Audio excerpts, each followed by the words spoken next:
اسی طرح کا ایک واقعہ ابن عقیل رحمۃ اللہ علیہ کا بھی ہے۔ آپ بیان کرتے ہیں کہ ایک دفعہ میرے بڑے برے حالات چل رہے تھے اور میں بڑا تنگ دست تھا، تو ایسے میں مجھے ایک بار ایک بڑا خوبصورت اور قیمتی ہار ملا۔ جب میں نے اسے دیکھا تو میرے ذہن میں یہ بات آئی کہ اگر میں اس ہار کو رکھ لیتا ہوں تو میرے برے حالات ٹھیک ہو سکتے ہیں، لیکن میرے ضمیر نے گوارا نہ کیا اور میں اس کے مالک کو تلاش کرنے کے لیے نکلا۔ تو پھر مجھے پتہ چلا کہ ایک نابینا شخص یہ دعویٰ کر رہا ہے کہ اس کا ایک ہار گم ہوا ہے۔ تو میں نے اس سے اس ہار کی نشانیاں پوچھی اور اس کے بعد اس کو ہار دے دیا، لیکن میرے ذہن میں دوبارہ وہی بات آئی کہ اس ہار کا مالک تو تھا بھی نابینا، اگر میں اس ہار کو رکھ لیتا تو اسے تو پتہ بھی نہیں چلنا تھا یہ ہار میرے پاس ہے، اور اس طرح میری غربت دور ہو سکتی تھی۔ لیکن کہتے ہیں کہ میں نے اس خیال کو دوبارہ جھٹک دیا اور اسی طرح میرے حالات چلتے رہے۔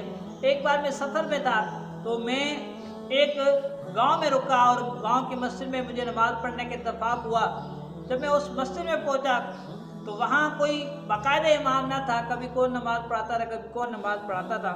تو انہوں نے مجھے کہا کہ آپ نماز پڑھائیں۔ تو میں نے جب نماز پڑھائی تو انہیں میری نماز پسند آئی، تو کہنے لگے کہ اگر آپ چاہیں تو ہمارے امام بن سکتے ہیں، ہمارا کوئی مستقل امام نہیں ہے اور ہمارے پرانے امام صاحب فوت ہو چکے ہیں، اسی لیے جو ہم چاہتے ہیں کہ آپ ہمارے امام بن جائیں۔ وہ کہتے ہیں کہ میں نے تو حامی بن لی اور میں وہاں پر امامت کرنے لگا، اور کچھ عرصے بعد اسی گاؤں کے ایک بزرگ میرے پاس آئے، انہوں نے بیان کیا کہ جو پرانے امام صاحب تھے ان کی ایک بیٹی ہے اور وہ یہ وصیت کر کے گئے ہیں کہ میرے بعد میری بیٹی کو کسی نیک سیرت شخص کے ساتھ جو ہے وہ نکاح کروا دینا، لیکن ہمیں ایسا کوئی شخص ملا نہیں، لیکن اب ہم نے آپ کو دیکھا ہے کہ آپ ہمارے گاؤں میں سب سے بہترین اور نیک سیرت شخص آپ ہی ہیں، تو ہم چاہتے ہیں کہ اس بیٹی کا نکاح آپ سے ہو جائے۔ تو کہتے ہیں اس لڑکی سے نکاح بھی میرا ہو گیا، اور اس کے بعد میں نے دیکھا کہ میری زوجہ کے پاس، میری بیگم کے پاس وہی ہار ہے جو میں نے کسی نابینا شخص کو دیا تھا۔ تو میں نے پوچھا یہ ہار تمہارے پاس کیسے آیا؟ تو وہ کہنے لگی کہ ہار تو میرے والد صاحب نے دیا ہے۔ تو اس پر کہنے لگے کہ یہ ہار تو مجھے ملا تھا اور میں نے ایک نابینا شخص کو دیا تھا۔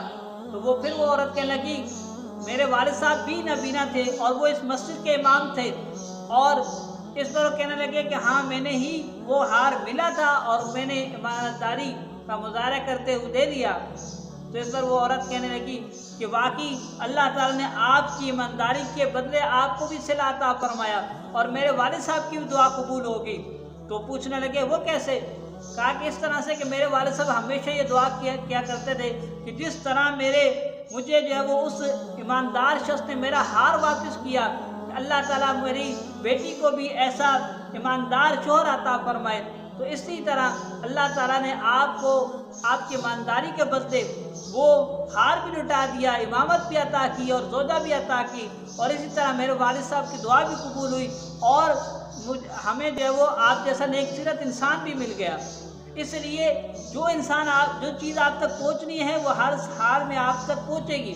اب آپ کی مرضی ہے، آپ اسے حلال طریقے سے لیں، آپ اسے حرام طریقے سے لیں۔